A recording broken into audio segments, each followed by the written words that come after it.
Vinicius junior উঠছেন এই মুহূর্তে। বিশ্বকাপে প্রথম ম্যাচে মরক্কোর বিপক্ষে গোল করেছিলেন। গোলের দেখা পেয়েছিলেন পরের ম্যাচে হাইতির বিপক্ষেও। আবারও গোলের দেখা পেলেন তিনি। স্কটল্যান্ডের জালে বল জ্বালালেন দুইবার। 3 ম্যাচে 4 গোল, 1 অ্যাসিস্ট। এই ভিনিসিয়াসকেই তো চেয়েছিল ব্রাজিল। কার্লো আনচেলত্তি ভিনিকে বলেছিলেন ওয়াইড এরিয়া দিয়ে অ্যাটাক না করে 2 ডিফেন্ডারের মাঝখানে দাঁড়িয়ে থাকতে। বলেছিলেন এই পজিশন মেইনটেইন করতে পারলে বিশ্বকাপে তিনি অনেক গোল করতে পারবেন। প্রেস কনফারেন্সে প্রথম ম্যাচের পর এমনটাই বলেছিলেন ভিনিসিয়াস জুনিয়র নিজেই। এসব কিছু মিলিয়ে বিশ্বকাপে এক অন্যরকম ভিনিসিয়াসকে দেখছি আমরা। ভিনিকে নিয়ে অভিযোগ ছিল তিনি রিয়াল মাদ্রিদের ফর্মটাকে জাতীয় দলে ক্যারি করতে পারেন না। সেলেসাউদের হয়ে ভিনির পরিসংখ্যানটাও খুব বেশি একটা ভালো ছিল না। সেই ভিনিসিয়াস জুনিয়র জ্বলে উঠলেন বিশ্বকাপের মতো এত বড় একটা মঞ্চে। এখন প্রশ্ন করা যায় রিয়াল মাদ্রিদের যে কোনো মৌসুমের ভিনির চেয়ে এই বিশ্বকাপের ভিনি কি একটু ডিফারেন্ট কিনা বা একটু বেটার কিনা? নিঃসন্দেহে, আনডাউটেডলি এই ভিনিসিয়াস জুনিয়র আগের যে কোনো ভিনিসিয়াস জুনিয়র চেয়ে ইনকম্পারেবল, আনস্টপেবল। চলুন একটু দেখে নেওয়া যাক রিয়াল মাদ্রিদের ভিনির সাথে এই ভিনির পার্থক্যটা কোথায়। রিয়াল মাদ্রিদের ভিনি ওয়াইড এরিয়া দিয়ে অ্যাটাক বিল্ড করতেন, ডিফেন্ডারকে ড্রিবল করে ভিতরে ঢোকার চেষ্টা করতেন, একদম টিপিক্যাল উইঙ্গারের মতো খেলার চেষ্টা করতেন। ব্রাজিলের ভিনি একদমই আলাদা, ইনভার্টেড ফরওয়ার্ড হয়ে গেছেন পুরো দস্তুর। ভিনি এখন অ্যাটাকে বিল্ড করার চেয়ে অ্যাটাক ফিনিশ করছেন বেশি। কোনো এক্সট্রা শুটিং নেই, ডিফেন্ডারদের বিরুদ্ধে 1v1 কিংবা 1v2 সিচুয়েশনে যাওয়ার চেষ্টা নেই, ফাউলের শিকার হয়ে ডাইভ দিচ্ছেন না, রেফারির সাথে তর্ক করছেন না, অপোনেন্টের সাথে বাদানুবাদে জড়াচ্ছেন না, দর্শকদেরকে প্রভোকও করছেন না। তর্ক, প্রভোকেশন, ঝগড়া ছাড়া এ কেমন ভিনিসিয়াস জুনিয়র?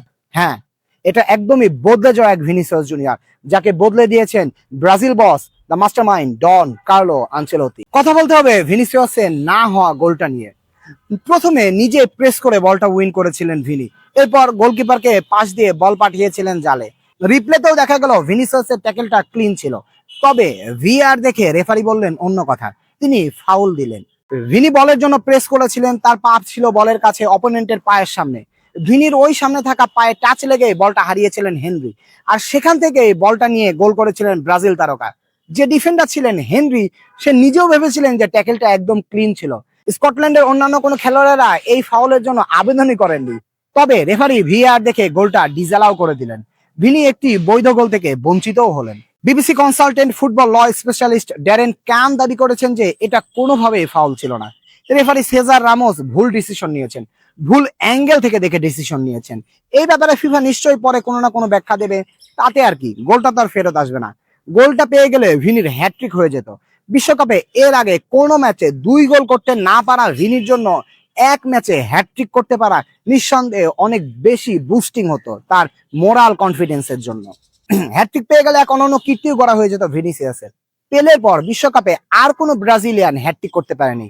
পেলের হ্যাট্রিকটিও এসেছিল সেই 1958 সালে, তবে 2 গোল নেই তার সন্তুষ্ট থাকার কথা। গ্রুপ পর্বে সবগুলো ম্যাচে গোল করে এক অনন্য কীর্তিও করেছেন তিনি। তার আগে ব্রাজিলের হয়ে এমন কীর্তি করেছিলেন জাইরজিনিও, রোনালদো, রোমারিও এবং রিভালদোরা। তবে ব্যক্তিগত অ্যাচিভমেন্টে আপাতত তাদেরকেও ছাড়িয়ে গিয়েছেন ভিনিসিয়াস জুনিয়র। বিশ্বকাপে গ্রুপ পর্বে 3 ম্যাচে 3টাতে ম্যান অব দ্য ম্যাচের পুরস্কার গেছে এই ব্রাজিলিয়ান নাম্বার 7 এর ঝুলি। বিশ্বকাপ ইতিহাসে আর কোন ব্রাজিলিয়ান গ্রুপ পর্বে সবগুলো ম্যাচে ম্যাচ সেরার পুরস্কার জেতেনি। ফুটবল ইতিহাসে মাত্র 2 জন গ্রুপ পর্বে সবগুলো ম্যাচে ম্যাচ সেরা হয়েছিলেন। একজন 2014 সালে বিশ্বকাপের লিওনেল মেসি, অন্যজন এই ভিনিসিয়াস জুনিয়র। প্রশংসা করতে হবে কার্লো আনচেলত্তিকে নিয়ে। একটা ভাঙাচোরা ব্রাজিল দল পেয়েছিলেন তিনি, সেই দলটাকেই বিশ্বকাপে গ্রুপ চ্যাম্পিয়ন করলেন তিনি। কাল স্কটল্যান্ডের বিপক্ষে মাঠে নামার আগে বলেছিলেন প্রথম ম্যাচটা আমাদের ভালো যায়নি, দ্বিতীয় ম্যাচটা ঠিকঠাক ছিল, তবে সেরা ম্যাচটা এখনো বাকি আছে। সেরা ম্যাচটা তিনি খেলতে চেয়েছিলেন স্কটল্যান্ডের বিপক্ষে, এবং তার দল সেটা ডেলিভার করে দেখালো। এই ব্রাজিল আক্রমণে ভয়ঙ্কর, তাদের অ্যাটাক লাইন ভক্তদের মনে আশা জোগাচ্ছে। যদিও পরিসংখ্যান বলছে ভিন্ন কথা। 1966 সালের পর এবারই গ্রুপ পর্বের গোলের দিকে সবচেয়ে কম শট নিয়েছে ভিনি রাফিনিয়ারা। এমনকি গত বিশ্বকাপের গ্রুপ পর্বে গোলের দিকে এর তুলনায় বেশি শট নিয়েছিল ব্রাজিল। তাহলে এবারে এত কম শট নিয়েও আগের তুলনায় ব্রাজিলের অ্যাটাকে বেশি ভয়ঙ্কর লাগছে কেন? এখানে আপনার বুঝতে হবে কার্লো আনচেলত্তিকে, তার মাস্টার মাইন্ডকে। কার্লো আনচেলত্তির অধীনে ব্রাজিল শুধু অ্যাটাক করে না, এরা এখন এফিসিয়েন্ট অ্যাটাক করে। নিচে ডিফেন্স লাইন হোল্ড করে বসে থাকে, মাঝ মাঠে বল ঘোরায়, এরপর হঠাৎ করে অ্যাটাকে ঢুকে গোল করতে চায়। মরক্কোর ম্যাচটা দিকে আপনি তাকাতে পারেন। মরক্কোর ডিফেন্স লাইন থেকে ব্রুনো গিমারেস বলটা উইন করলেন, খেলালেন ভিনিকে, গোল। হাইতির ম্যাচে ব্রাজিল গোল করলো 3টা। প্রথম 2টা গোল এসেছিল ফার্স্ট ব্রেকে কুইক কাউন্টার থেকে। ভিনিসিয়াসের গোলটা ফার্স্ট ব্রেক থেকে না এলেও সুযোগটা এসেছিল কুইক ট্রানজিশন থেকেও। আজকেও প্রথম গোলটা এলো হাই লাইনে রায়ানের প্রেস থেকে উইন করা বলে। দ্বিতীয় গোলটা এলো আবারও হাই লাইনে ব্রুনো গিমারেসের উইন করা বল থেকে। আবার তৃতীয় গোলটা সরাসরি কাউন্টার থেকে। ব্রাজিল কাউন্টারে ভয়ানক, ব্রাজিল অ্যাটাকে ভয়ানক, ব্রাজিল মাঝমাঠে ছন্দে ফিরেছে। ডিফেন্স লাইনও বেশ জমাট। সবকিছুর পেছনে কারিগর একজনই, ডন কার্লো আনচেলত্তি। স্কটল্যান্ডের ম্যাচ দিয়ে অবশেষে ব্রাজিল জাতীয় দলের হয়ে মাঠে নামলেন ব্রাজিলের the prince who was promised but never became the king, Neymar junior. Matheus কুনিয়ার বদলি হিসেবে ম্যাচের ৭৯ মিনিটে ব্রাজিলের ফুটবল ইতিহাসে সর্বোচ্চ গোলদাতা মাঠে নামেন। ব্রাজিল তখন ম্যাচে ৩-০ গোলের ব্যবধানে এগিয়ে। নেইমারও নির্ভর হয়ে খেলার সুযোগ পেয়েছিলেন, কোনো চাপই নিতে হয়নি তাকে। তবে নেইমার চেষ্টা করেছেন ভালো কিছু করে দেখাতে। শেষ দিকে এসে একটা ফ্রি কিক নিলেন, কয়েকটা কর্নারও নিলেন তিনি।